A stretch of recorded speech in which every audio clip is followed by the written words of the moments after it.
የኦሮሞ ፌዴራላዊ ኮንግረስ ፓርቲ ኦፌኮ የመንግስት የኃይል እርምጃዎችን በአስቸኳይ እንዲቆም ጠየቀ። ፓርቲው ጥሪውን ያቀረበው በኢትዮጵያ ውስጥ ለተከሰተው ወቅታዊ ችግር ፖለቲካዊ መፍትሄ ያሻል በሚል ርዕስ ነሐሴ 16 2012 ባወጣው መግለጫ ነው።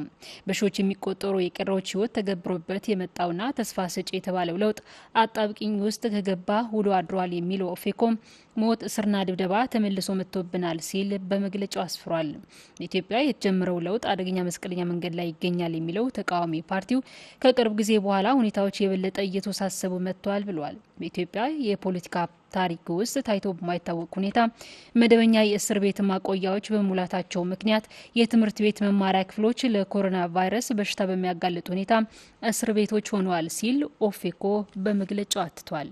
ኦፌኮ በመግለጫው በአሁኑ ወቅት በኦሮሚያ ክልል በሺዎች የሚቆጠሩ ሰዎች ታስረው እንደሚገኙ በመጠቆም የኢትዮጵያ አብዛኞቹ ችግሮች ፖለቲካዊ ናቸው የሚለው ኦፌኮ መፍትሄውም ፖለቲካዊ መሆን አለበት ሲል የጸና አቋሙን በመግለጫው አንጸባርቋል።